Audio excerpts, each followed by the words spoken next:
नमस्कार दोस्तों।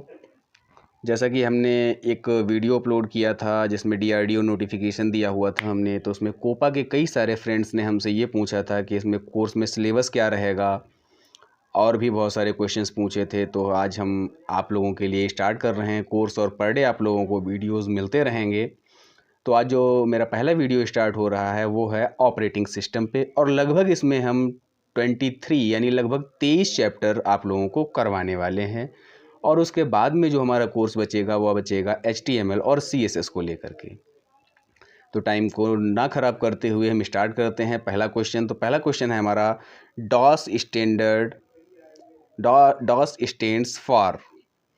तो डॉस स्टैंड फॉर के लिए आप चार ऑप्शंस हैं: disk operating system, drive operating system, disk operation socket and disk open supply.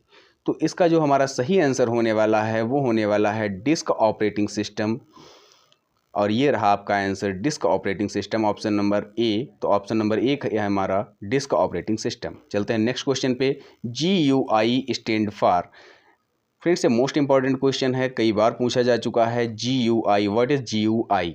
तो GUI इसका आपका जो पहला ऑप्शन है वो है graphical user interface, number 2 graphics unique icon, option number C group user interface, and option number D game users interface.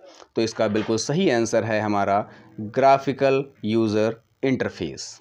Next question number 4, Unix stand for.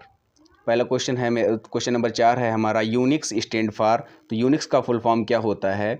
तो उसके जो ऑप्शंस हैं हमारे, option number A union interface Xerox, option number B user normal interface, option number C user normal interface, and last Unicode information computing system source.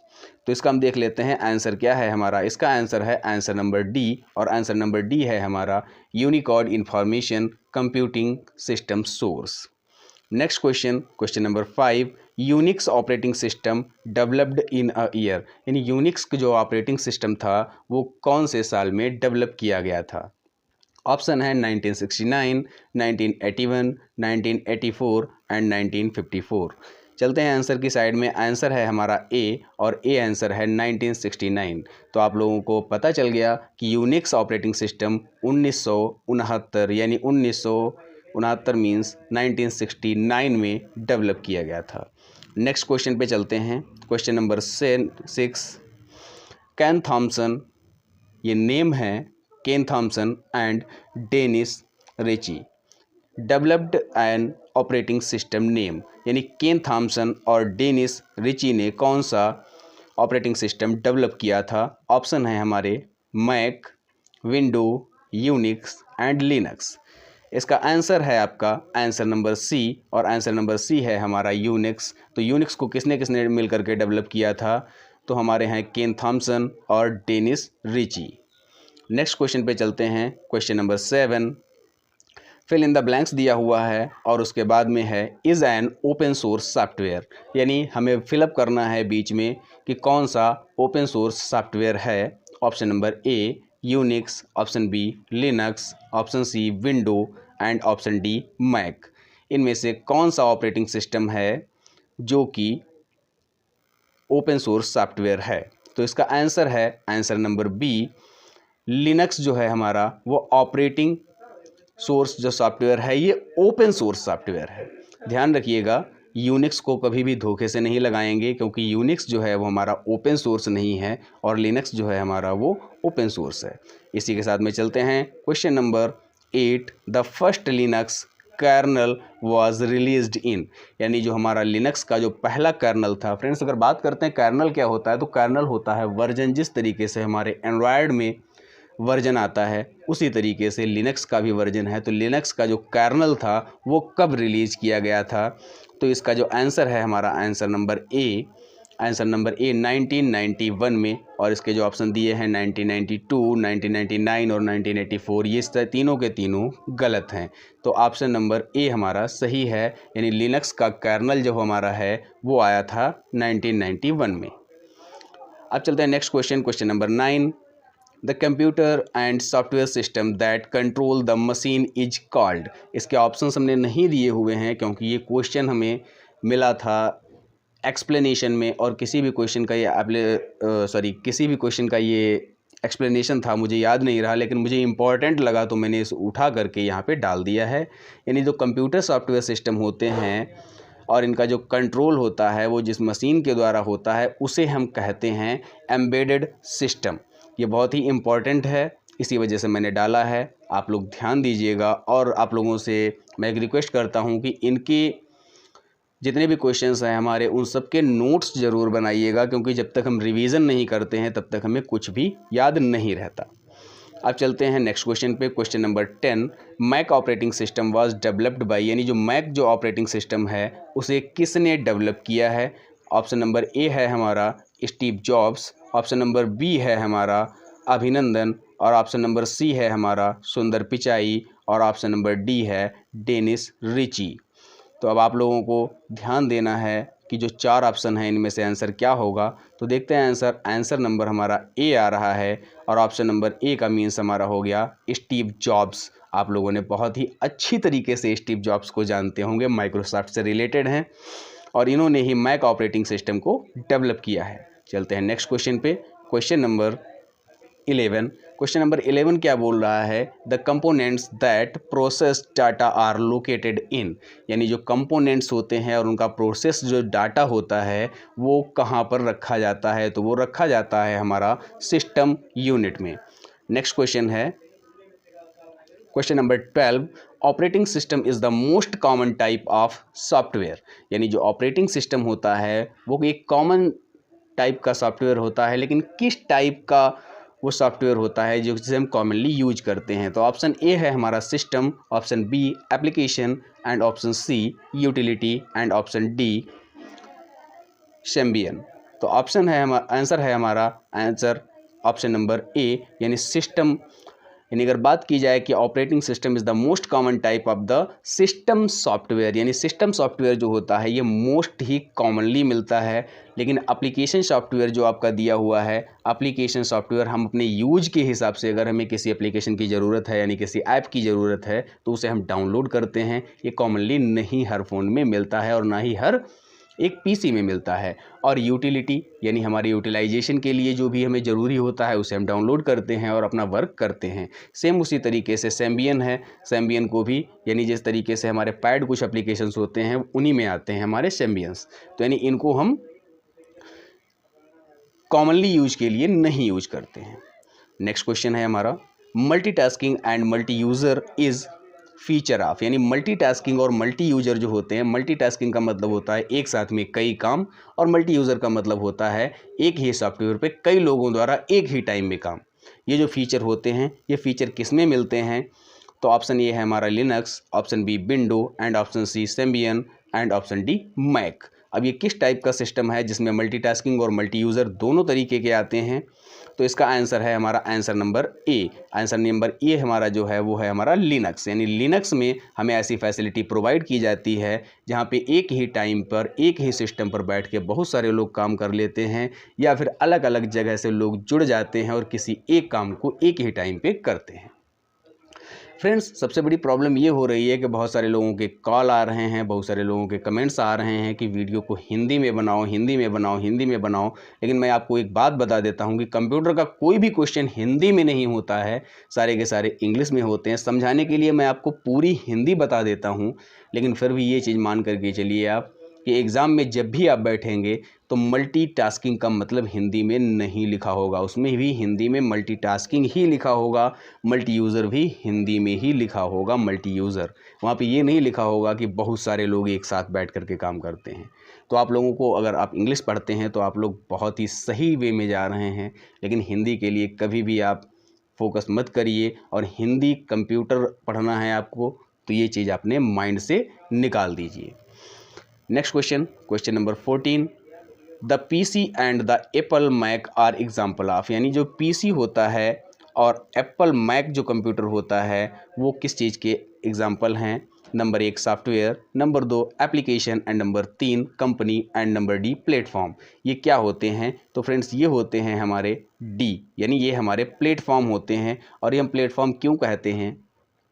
क्योंकि PC जो होता है वो एक प्लेटफॉर्म होता है, जैसे कि एक स्टेशन होती है और स्टेशन पे बहुत सारी ट्रेन आती रहती हैं, रुकती रहें, कुछ नहीं रुकती हैं, कुछ पैसेंजर्स के लिए होती हैं, कुछ सामान वगैरह लेने ले जाने के लिए होती हैं, लेकिन आकर के कहाँ रुकती हैं? एक स्टेशन पे ही तो रुकती हैं। सेम उसी तरीके से हमें कोई भी काम करना होता है तो हम कंप्यूटर ही तो ओपन करते हैं। अब उसमें क्या चलाएंगे वो मेरी मर्जी है, क्या हमें काम करना है मेरी मर्जी है। सेम उसी तरीके से अगर एप्पल का कंप्यूटर होगा तब भी हम वही काम करेंगे। तो ये किस तरीके के एग्जाम्पल हैं? ये एग्जाम्पल हैं प्लेटफॉर्म के। नेक्स्ट क्वेश्चन पे चलते हैं, question number 15। An operating system is said to be multi user for more than space user can work simulators. Option है option number A 1, option number B 2 and option number C 3 and option number D 4। Answer देखते हैं तो इसका answer है 1। अब इस question को एक बार फिर से देख लेते हैं। An operating system is said to the multi user for more than, यानी अगर एक ऑपरेटिंग सिस्टम है और वो कह रहा है कि वो मल्टी यूज़र है तो उस पर कितने ज़्यादा लोग काम कर सकते हैं। तो अगर एक ऑपरेटिंग सिस्टम है तो एक ऑपरेटिंग सिस्टम पे एक टाइम पे एक ही बंदा बैठता है, लेकिन अगर हम किसी एप्लीकेशन के थ्रू अगर उसे ऐड कर लेते हैं तो दो सिस्टम पे बैठ करके एक ही काम को दो लोग जब कर लेते हैं तो उसे हम मल्टी यूज़र बोलते हैं। नेक्स्ट क्वेश्चन चलते हैं, क्वेश्चन नंबर 16। क्वेश्चन नंबर 16 है the computer and software system that control the machine is, यानी जो कंप्यूटर होते हैं और जो सॉफ्टवेयर्स होते हैं उन्हें कंट्रोल जो करता है उसे हम क्या बोलते हैं, यानी उस मशीन को हम क्या बोलते हैं। ऑप्शन ए है हमारा कंट्रोल सिस्टम, ऑप्शन बी है हमारा embedded system, option C operating system and option D firmware software. तो अब हम देखते हैं इसका आंसर है आंसर नंबर बी, और आंसर नंबर बी हमारा क्या है? Embedded system. यानी फ्रेंड्स जो भी हमारा कंप्यूटर होता है और जो सॉफ्टवेयर होता है दोनों अलग अलग होते हैं, क्योंकि कंप्यूटर हमारा हार्डवेयर होता है और सॉफ्टवेयर जो होता है वो हमारा सॉफ्टवेयर होता है, यानी जिसे हम छू नहीं सकते, सिर्फ फील कर सकते हैं। जैसे कि कोई अगर एप्लीकेशन हमने डाउनलोड किया है अपने फ़ोन में तो हम उसे छू तो नहीं सकते लेकिन उस पर काम कर सकते हैं, उसे फील कर सकते हैं। तो यानी इन दोनों का जब कॉम्बिनेशन बनता है तो उस कॉम्बिनेशन को हम बोलते हैं embedded system. Next question, question number 17। Data and program stored in main memory when, यानी डेटा और जो मेरा प्रोग्राम होता है वो जो स्टोर्ड होता है हमारा वो स्टोर हो जाता है हमारी मेन मेमोरी में। लेकिन वो मेन मेमोरी में कब वो स्टोर्ड होता है? तो उसके लिए हमारे ऑप्शन हैं the processor user them, next है computer on, next computer off, next computer connected to internet. इसका हमारा जो आंसर है वो आंसर नंबर हमारा ए है, क्योंकि जब भी मेरा फ़ोन का डेटा वगैरह यानी कोई फ़ोटो अगर क्लिक किया तो वो मेरा डेटा और प्रोग्राम हो गया, उसे हमने स्टोर कर दिया मेन मेमोरी में। तो उसके लिए कोई ज़रूरी नहीं है कि कंप्यूटर ऑन होगा तभी जाएगा, या कंप्यूटर ऑफ होगा तभी जाएगा, या कंप्यूटर नेट से कनेक्ट होगा तभी जाएगा। बस हमें प्रोसेस करना है, और जैसे ही हम प्रोसेस करेंगे, यानी जैसे कि हमने कैमरा ओपन किया और क्लिक किया शॉट के लिए, तुरंत वो शॉट हमारा क्लिक हुआ और सीधा मेमोरी में। Next question, question number 18 question बोल रहा है कि computer process data info by working exclusively with, option A है code, option B numbers and option C programming language and option D is processing language. इसका option answer है हमारा answer number B, option number B is numbers. यानी computer process data info by working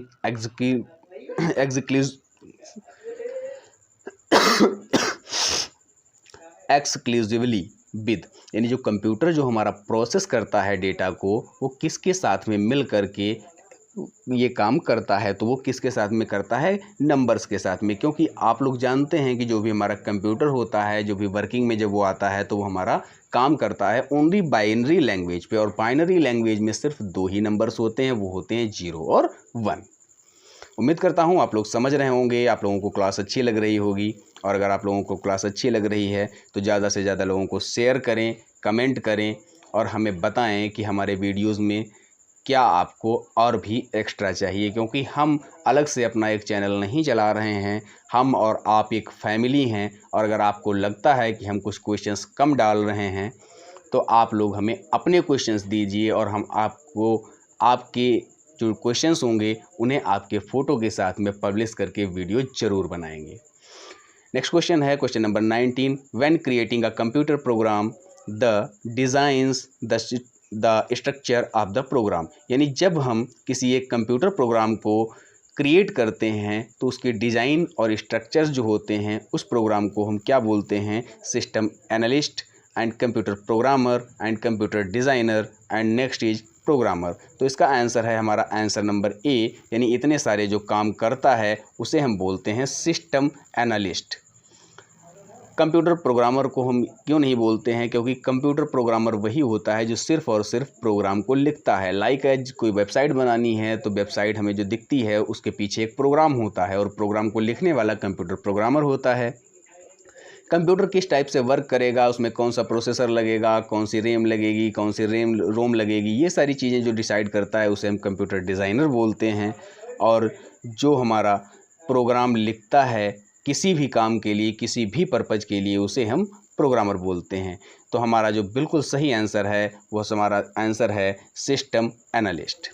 next question number 20 is a computer program the directly execute instructions write in a programming or scripting language without requiring them previously to have been compiled into the machine language program। अब इस question को समझते हैं। Is a computer program that directly execute instructions write in a program, यानी जो हमारा computer program होता है वो डायरेक्टली एग्जीक्यूट कर देता है जो हमारे इंस्ट्रक्शंस लिखे हुए हैं यानी प्रोग्राम में, या फिर स्क्रिप्टिंग लैंग्वेज में जो भी लिखे हुए हैं, without requiring them previously to have been compiled in a machine, यानी वो उसे कंपाइल नहीं करता है और डायरेक्टली रीड करके और उसे रन करवा देता है और उसका रिजल्ट मेरे सामने शो कर देता है। तो ये किस वजह से होता है? ये इसके ऑप्शन है कंपाइलर, असेंबलर, लैंग्वेज कन्वर्टर और इंटरप्रेटर। तो इसका ऑप्शन डी नंबर जो है हमारा वो बिल्कुल सही आंसर है, इंटरप्रेटर। चलते हैं नेक्स्ट क्वेश्चन पे। Question number 21 space is a computer program that translate the executes program at run time line by line, यानी अगर किसी कंप्यूटर प्रोग्राम को जो कि मेरा लिखा हुआ है और उसे ट्रांसलेट हमें करना है तो एग्जीक्यूट करते टाइम पे यानी उसे रन करते टाइम पे एक एक लाइन को रीड करके और उसे ट्रांसलेट करता है, वो कौन होता है? कंपाइलर, असेंबलर, लैंग्वेज कन्वर्टर और इंटरप्रेटर। तो इसका ऑप्शन नंबर डी सही है, यानी जो इंटरप्रेटर होता है इसका काम होता है लाइन बाय लाइन प्रोग्राम को कन्वर्ट करके लिखना। अब आप लोगों के लिए एक होमवर्क के लिए क्वेश्चन दे रहे हैं कि यहाँ पे तो लाइन बाय लाइन कन्वर्ट कर रहा था, और अगर किसी प्रोग्राम को हमें पूरा एक ही बार में कन्वर्ट करना है तो उसके लिए हम क्या यूज़ करेंगे, वो आप लोगों को कमेंट करके बताना है। नेक्स्ट क्वेश्चन है question number 22 inheritance is an fill in the blanks और प्रिंसिपल, यानी जो इनहेरिटेंस होता है वो किसका सिद्धांत है? ऑप्शन ए है OOP, option B programming, option C object oriented and option D is internet. तो इसका ऑप्शन नंबर ए जो है वो बिल्कुल सही है, यानी ऊप्स जो होते हैं वो इनहेरिटेंस होते हैं, इनहेरिटेंस के सिद्धांत पे वर्क करते हैं। नेक्स्ट क्वेश्चन है question number 23 which one is an example for OS, यानी नीचे जो दिए गए हैं एंटीवायरस, विंडोज़, MS ऑफिस और माइक्रोमीडिया, इसमें से कौन सा एग्जाम्पल है ऑपरेटिंग सिस्टम का? अब आप लोग इस क्वेश्चन को देख करके ही समझ गए होंगे, लेकिन फिर भी हम इसका आंसर आपको दिखा देते हैं। आंसर नंबर बी है, और आंसर नंबर बी इसमें जो दिया गया है वो है विंडोज़, क्योंकि एंटीवायरस जो हमारा होता है वो एंटीवायरस केवल एक प्रोग्राम होता है, MS ऑफिस जो है वो मेरा केवल एक एप्लीकेशन होता है, और माइक्रोमीडिया जो होता है वो एक एम्बेडेड सॉफ्टवेयर होता है।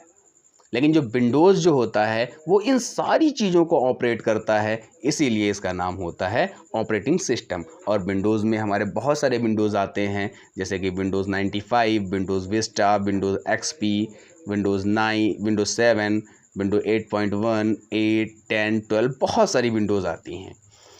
उम्मीद करता हूँ आप लोग समझ गए होंगे क्वेश्चन को।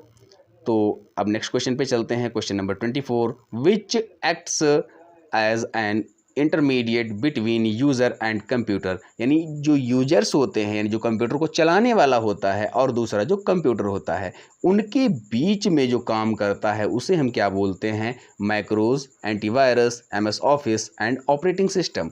तो इसका जो हमारा सही आंसर है वो है हमारा ऑपरेटिंग सिस्टम, यानी ऑपरेटिंग सिस्टम ही हमारे कंप्यूटर यूजर और कंप्यूटर के बीच में संबंध को स्थापित करता है ताकि वो कंप्यूटर से अपना कोई काम करवा सके। नेक्स्ट क्वेश्चन है question number 25, where does the minimized application reside in Windows, यानी जो हमारा जो मिनिमाइज्ड जो एप्लीकेशन होते हैं, जैसे कि हमने किसी एप्लीकेशन को खोला और फिर हमने उसे बीच वाले से मिनिमाइज करके, बीच वाले बटन से ना, फ़ोन में होता है बीच वाला एक बटन बोलते हैं उसे हमने मिनिमाइज कर दिया तो वो प्रोग्राम मेरा नीचे चला गया और उसके बाद में हमने फिर से कोई दूसरा ओपन कर लिया। तो जो ये काम जो विंडो में होता है वो कहाँ पर होता है? इसके लिए ऑप्शन है आपके task bar, my computer, my document और रेजिडेंट डॉक्यूमेंट्स। तो इसका आंसर जो है हमारा वो ए बिल्कुल सही है, यानी टास्क बार। यानी जब भी हम कंप्यूटर में देखते हैं तो नीचे एक पट्टी सी रहती है, जब भी मेरा कोई ऑप्शन मिनिमाइज होता है तो मिनिमाइज होकर के सीधा वहीं पहुंच जाता है। और माई कंप्यूटर तो हमारा एक अलग फोल्डर होता है, उसमें तो जा नहीं सकता। माई डॉक्यूमेंट्स हमारा वो भी एक फ़ोल्डर होता है, और रेजिडेंट डॉक्यूमेंट्स जो होते हैं वो हमारे द्वारा क्रिएट किए गए फ़ोल्डर्स होते हैं। तो ये थे आपके 25 क्वेश्चन। उम्मीद करता हूँ आप लोगों को पसंद आए होंगे। तो इसी के साथ में जय हिंद दोस्तों, और कमेंट करना और शेयर करना बिल्कुल भी मत भूलिएगा।